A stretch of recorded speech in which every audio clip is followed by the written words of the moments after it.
Hello, everybody. Welcome to today's Research America Alliance discussion. Thanks so much for joining us on Zoom and for your partnership in our alliance. If your organization's not a member, we invite you to stay on as our guest today, but please get in touch with my colleague, Joel. He's happy to connect with you and talk about the value that comes with being a Research America Alliance member. As always, type your questions in the Q&A box or chat, and we will pose as many as we can during the Q&A portion of today's session. And our special guest today is Carolee Lee, who is the CEO and founder of Women's Health Access Matters, or WHAM. Now, that's an acronym I can get behind. We're so excited to have Carolee as our guest today, and we look forward to a discussion with her and with you all about women's health research and WHAM's specific approach to advocacy. So Carolee, thank you so much for being here. And I'm going to hand it over to you. I think you've got a few slides to kind of prime the conversation, and then you and I will have a conversation, and then we'll open it up to the audience. Thanks so much. It sounds wonderful, Jenny. And thank you so much for inviting me. I'm so excited to be with you and with Research America.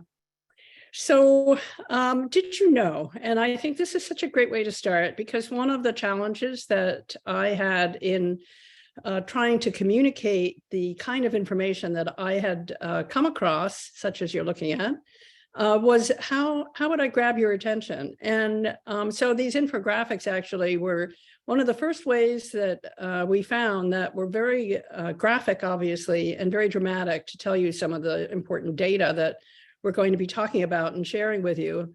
And that is that basically women are an understudied, underrepresented, and often underincluded species, if you will, in research. And why that is because of many different reasons. And one of them, obviously, the most obvious, as you see right here, is that before 1993, women were not part of clinical trials or research. So it's only since 1993. And it took until 2016 for female mice to be included. So there are many, many discrepancies, as you can see here on this infographic, that led us to want to communicate in a graphic way, but also dig deeper into the data.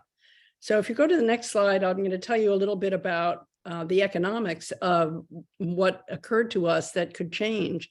So women are 50% of the workforce, and they control 60% of the wealth and 52% of the population, and they're responsible for 85% of the spending, and they make 80% of the healthcare decisions. And basically, when you dig into this data, what you find is that women drive economies. Well, if women drive economies, then the question that we started asking ourselves was, if women are underincluded in research, but women drive economies, what if we were to accelerate women's health research? What might the benefits be to the economy?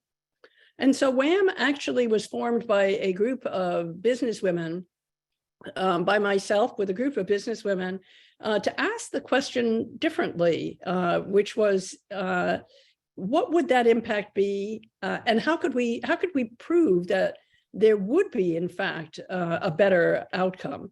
And so we engaged the RAND Corporation, which, if we go to the next slide, I think I can show you some of those details, to create the WHAM report. I'm going to do this backwards, but it's okay. And the reason that we decided to create the WHAM report was to see if we engage someone like RAND to delve into the data, would we in fact find arguments that would bolster our premise, which was that we could greatly improve the lives of women, their families, and the economy. And so the WHAM report was created by us and commissioned to the RAND Corporation. And it took us over a year to create the first 3 reports, which were in heart disease, autoimmune, and brain health. And the last area that we studied was cancer. And that report we just delivered, which was a couple of weeks ago or a week ago, on lung cancer, which of course is the #1 killer of cancers in women. So we set out then to do 3 things: to show the data, to accumulate the data, show the data, to create a different way of speaking about why are women underrepresented, and how do we change that.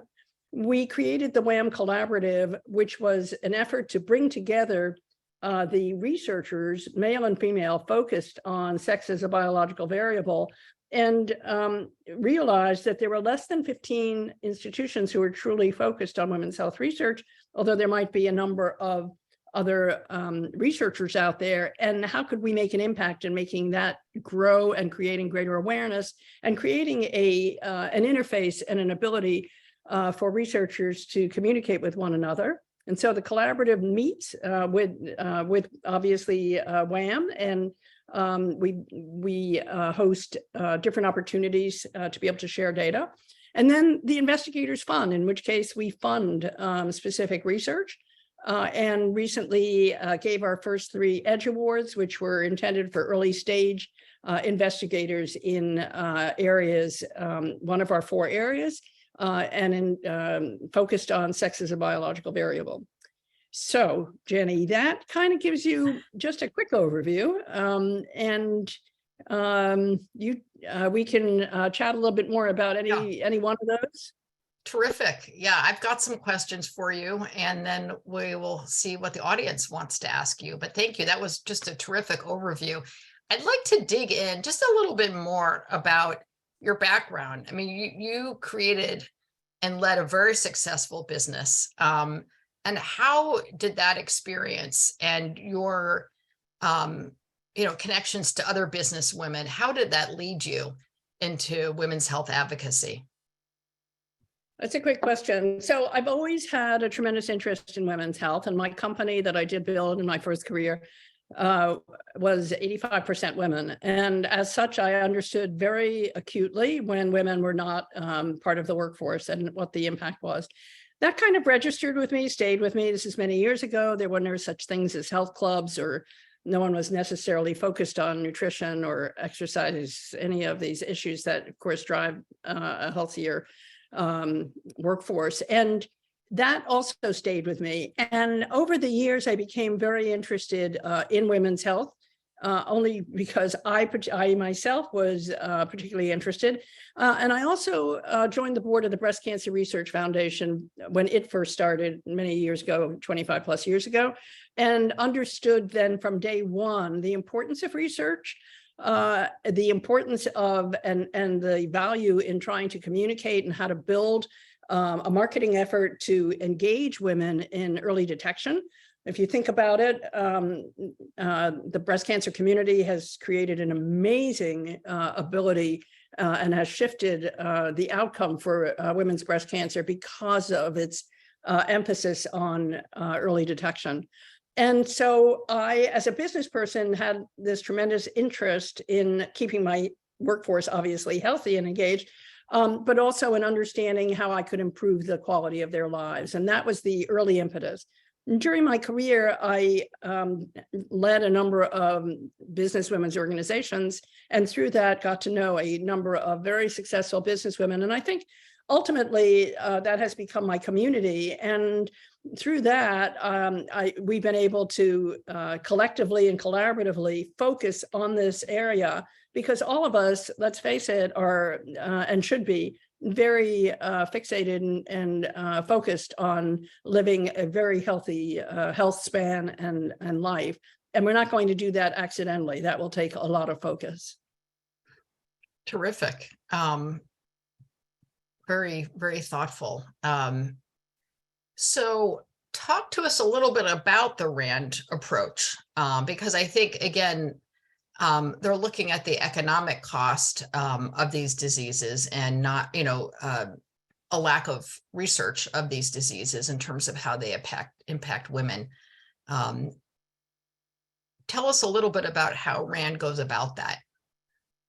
So RAND built a macrosimulation model by which a lot of this data comes from. And what we did was take some of the data to be able to, going back to the infographic, to be able to, if you will, translate it easily into how does this affect us? How does this affect women? So for example, in NIH's budget, 66% of the population is affected by Alzheimer's, yet 12% of the budget is allocated specifically to studying women. In autoimmune disease, autoimmune affects 80% women, yet 7% of the NIH budget is allocated to studying women. Heart disease is the #1 killer of women, yet only 4.5% of NIH's budget, or $20 million, is allocated to studying women. As a business person, and remember, therefore, all of this was driven by the business case. It's like, if you were running a business, would you allocate your marketing dollars that way, or any of your dollars that way? I don't think so. So it's a question of how do we help change that? How that happened is a longer story, why that might have happened as well. But how do we impact or try to change that? And one of the first ways is by creating awareness. So that's one of the things that WHAM is trying to do, is make everyone aware of the fact that these situations exist and that this lack of data, this lack of research exists. So you've partnered closely with a number of patient advocacy groups who are also members of ours, Alliance members of ours. Can you talk a little bit about those partnerships?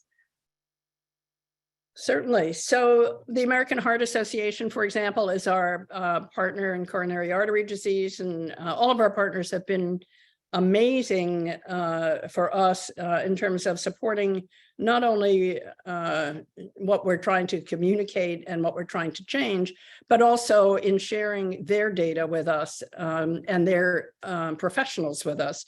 So, for example, Jen Hall, who is one of the leading scientists and physicians at the American Heart Association, is someone who we have featured at many of our programs, working collaboratively with AHA in order to create roundtables, for example, to bring more awareness of women's heart health and the discrepancies in women's heart disease has been fantastic.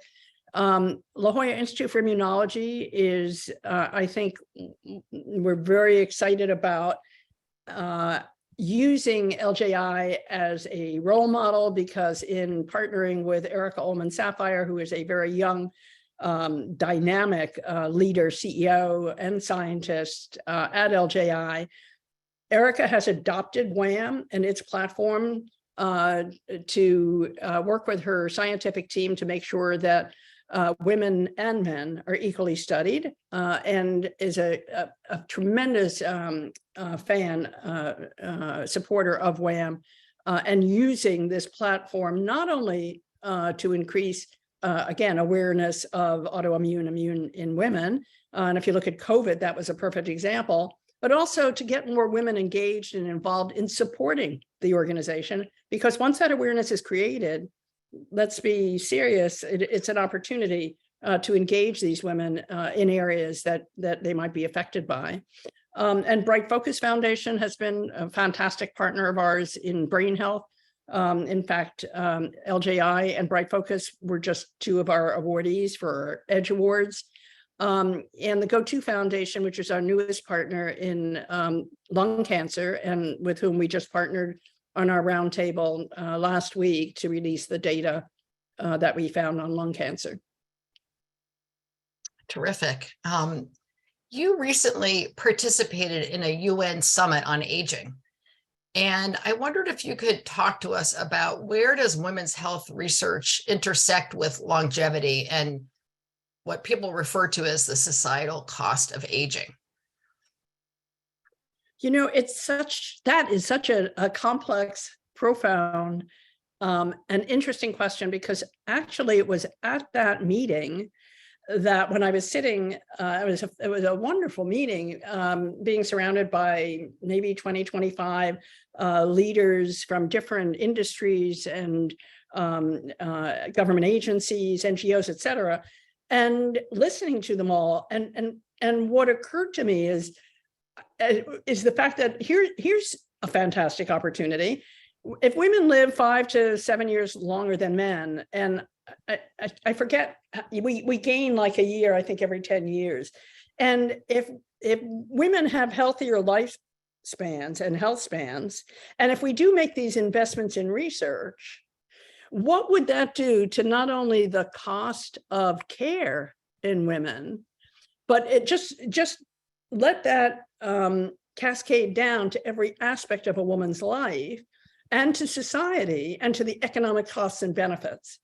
And so it wasn't until honestly that I was sitting there that I realized what an incredible opportunity that is to explore, which we will now do, because women obviously do live longer than men and generally live a healthy lifespan. But as we know, all of us become ill in that 60 plus age bracket.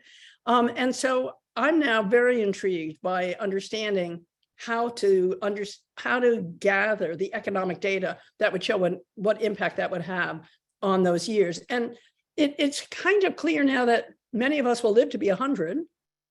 Many of us will need to work until we're 80. And what does all that mean? Great question. Well, the question in part was sparked by your comments at the UN. And I think it's just such a fascinating and important area.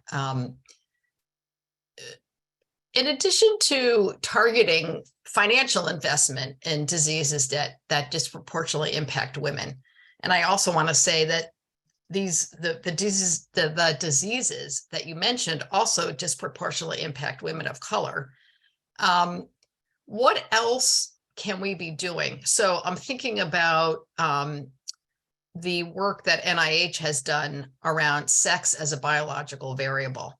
So, when I worked on women's health research for, Nita Lowy and Barbara Mikulski, they would say, and it always got a laugh, even the lab rats are male.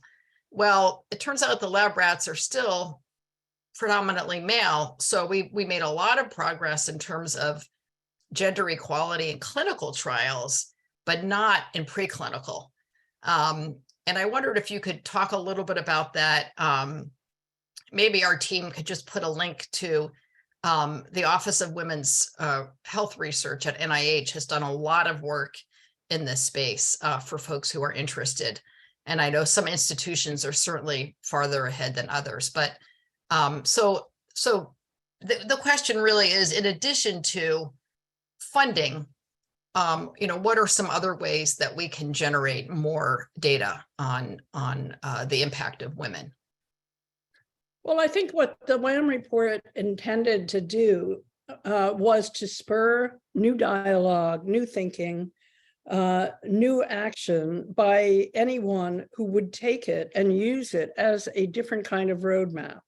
So we identified an economic investment, and we were able to show that investment was a better investment than typical research, and that the return was that much greater for a very small investment. So if you go on to the whamreport.org, all of that data is there. But basically, right now, there's about $350 million that's invested in the 4 categories. And if you were to increase that by 350 million, the return is 14 billion. So you have to start there and say to yourself, again, from a business perspective, why wouldn't anyone want to do that? And we have, through Jan Schakowsky and Tammy Duckworth, they had proposed 2 resolutions in Congress, in fact, to quote unquote double the budget. So there are a number of people clearly at the policy level very focused on that as a means of starting. I would challenge and propose that anyone listening to this might want to take some of this information and figure out from their perspective how to use this data to create a different dialogue. That was the intention. Prior to having this data, and I'm not exactly sure why, and even Rand, when we first started working with them, said, no one's ever asked this way before. Prior to having this data, we were all talking about being underrepresented or understudied as being an issue of either inequality, social justice. It's all of those things. But there are a lot of things that fall into that bucket, and it makes it harder to talk about them and really have an action plan. If you have data, such as what the WHAM report offers, that can turn into an action plan, because now you're sitting with any group of people to be able to say, here's what this data shows. Here's this report that I read. And can we use it to fill in the blank? So hopefully the way we'll create change in many other ways, other than policy and other than investment in research, is by individuals taking the data and being able to use it as a different dialogue. Have you had an opportunity to share this dialogue with business groups?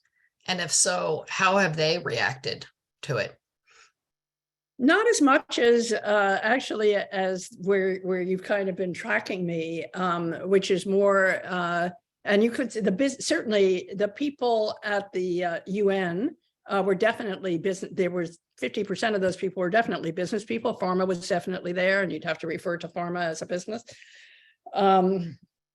So not as directly. It hasn't been yet my target. I do feel very strongly that for WHAM to succeed, it will have to build an ecosystem, which includes policy, business, advocacy, academia, and other groups, because not one person and not one effort such as WHAM will be able to create massive and sweeping change. It will take a lot of different elements from a lot of different parts of the ecosphere to really create a shift. That is very true on so many issues, and especially this one. Well, I think we've got a few questions. Let's see. Sam, are you going to join me for the audience questions? Sure, absolutely. Thank you so much, Carolee. It's been a wonderful conversation already, and we do have a couple of questions in the chat. Let's see here. So this person is saying, great point on the NIH and preclinical studies. Any thoughts on how to improve funding and research on women's reproductive biology? So we have not yet begun to dig into women's reproductive biology, only because reproduction, and for so many years, let me back up, for so many years, women's health was reproduction. And I think one of the reasons that we decided not to start there was exactly that, is that there's a fair amount of data and a fair amount of information, and a fair amount of work that has always been done in reproduction, because it was how women were viewed as you know, their health was about their reproductive organs. And we intentionally picked those 4 areas that I mentioned because they will affect a woman in her lifetime.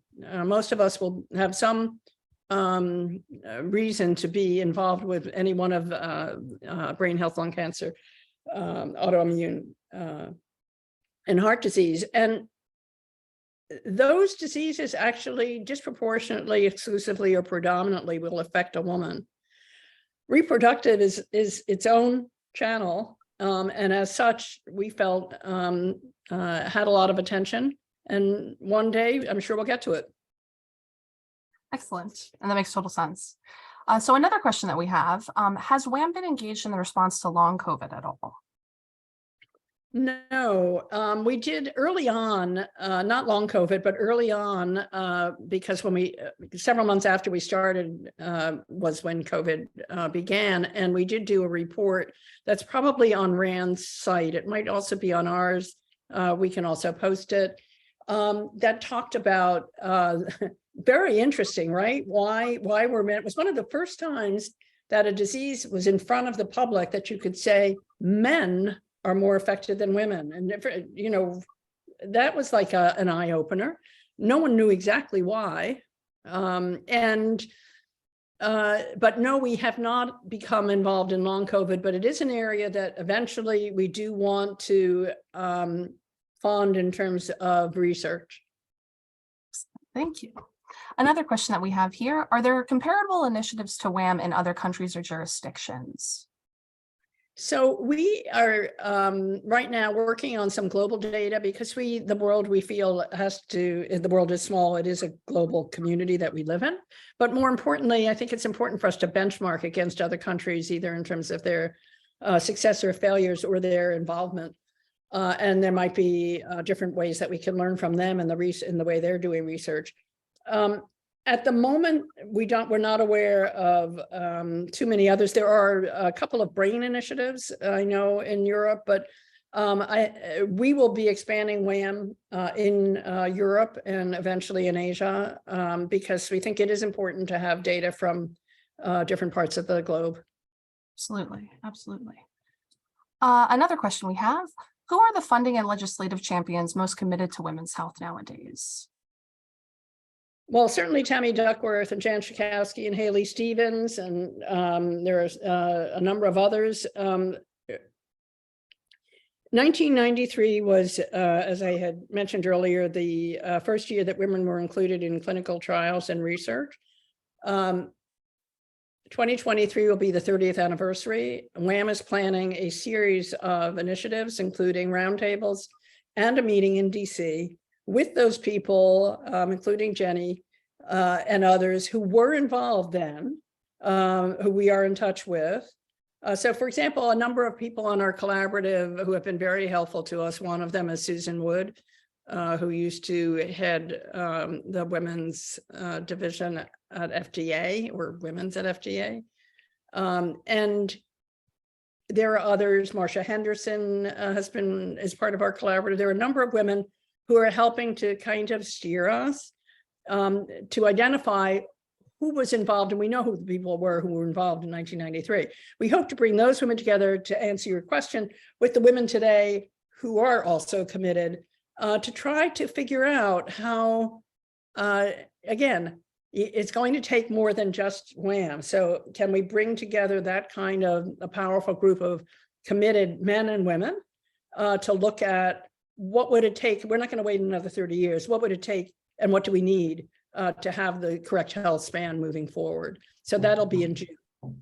Excellent. Well, we look forward. Carolee, I'm going to jump in with a comment and a question, which is, I was incredibly young then. I was the youngest intern ever. No, I'm joking. But the 90s were really an incredible period for women's health. And a lot of it had to do, in fact, it was almost all due to increasing numbers of women serving in Congress.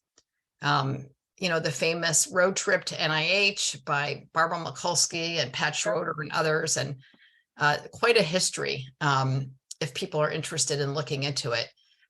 Here's a question that I think is a good one to be prepared to answer for any of us who are, you know, who are advocating on behalf of women. They quote they cite a Forbes article that talked about Stanford being under investigation for sex bias against men. So, you know, how would you respond to people who feel that men are being discriminated against by scholarships and other programs focused on women? I'd probably say that I don't know enough about it because I'm not in academia. I do believe that there's bias, unintended and intended, around us on every level, so it doesn't surprise me. I think what's more important is to look beyond those issues and to say, how can we collaboratively, male, female, any of us, how do we work productively to achieve the goals that we're talking about? And that to me is a more important mission to have, rather than it's hard for me to look at these issues and really be able to speak to them intelligently when I'm not in that environment. Sure. But you know, one could, you know, potentially get a question. In fact, during the 90s, there was a men's health movement in response to all the activism around women's health. Yeah, but WHAM is not about an either or, and not about we're not suggesting that any monies be reduced from male research. We're only suggesting that the return, we're suggesting two things, is that if you look at the data shows that women are underrepresented in research. So if you're running a company, you're not running it that way by any measure. So just think of it as a business. And the more important thing is that men will benefit. Society benefits. If women are healthier, and if we learn things about women's biology, that applies to the benefit of a man. So this is not an either or, this is a win-win. And you can't have precision medicine, which supposedly is the wave of the future and the direction we're heading in, if we don't study women. So it's not, again, an either or. You have to have both sexes studied. It just, we're different down to the cellular level. So It's as simple as that. And we never have intended and or would ever encourage any discrimination against anyone. We're just encouraging more research dollars for those who have been left out. Okay. So what advice would you have for folks who also want to advocate to address gender bias in medical research? Well, clearly, you do a great job. You can support WHAM. WHAM does a great job. Hopefully, there are different ways that you can support WHAM onto our whamnow.org website, including donate. I think that being armed with and being knowledgeable about what the data is the most important. I think for any of us to be talking about, let's do it this way, women access less than 3% of VC money. Is that acceptable? I don't think so. Remember, we're 52% of the population. If I just look at everything and benchmark it against either the population, the spending, the however you want to measure, whatever measurements you want to use, you're never going to give such little credit or due to a large percent of people who exist on this planet. So I think that everyone has to be looking at this as a way to take the data and use it to their benefit, to extrapolate what they can take from it and apply it to what they can do. I'm sure there are other organizations as well, including the ones that I mentioned. And if you have an interest in, obviously, in whether heart, brain, et cetera, those are great organizations to which one can be supportive. And I know that you mentioned the grants that you're giving out now. And how could people find out more about those if there are researchers online who would like to learn more? Would it be going on your website? Not yet, but very soon. So WHAM is very excited to be working on a crowdfunding module that basically will post research projects that are either from our collaborative members or approved by us that will be focused on sex as a biological variable in one of those 4 areas that I mentioned. So yes, shortly we'll have a link by which researchers can apply for grants. We think that's an exciting and innovative way for us not only to share research, which I think is very important because many people don't even really truly understand research, and the idea that we could feature a researcher describing their project and if you had an interest, let's say, Jenny, in heart disease, and you could watch that researcher and click on that to make a donation, I think that's going to be a very interesting test for us to connect more directly people with research, and that's our goal. And I think it also appeals to a younger segment of the population, which we feel very strongly needs to be aware of and included and driving this data, because it needs to be adopted by future generations in order for it to really come alive. Well, I love the idea too of using that crowdfunding method to bring non-scientists closer to scientists. It's a really, really interesting model. Well, we are at our close, and I just wanted to give you an opportunity for some closing thoughts, on women's health research and its importance. Any closing words, Carolee? Yeah. Never underestimate a small but dedicated group of individuals to create lasting and sustainable change. It's the only thing that ever has. So I think it was Margaret Mead who said that. I feel strongly about that. I think it's all up to us individually and collectively to figure out ways not to look at things like bias necessarily, but rather to look at how could we achieve a change? How could we create sustaining and lasting improvements? And if we improve the health of women, we improve the health of everyone.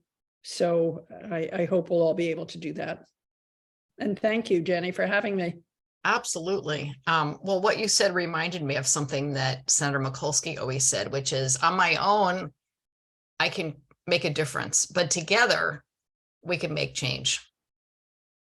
Yeah, So- that's a great one too, because it's so true. And that's what I meant earlier by the ecosystem, because it's not going to be just from one of us. It's going to be all of us collectively.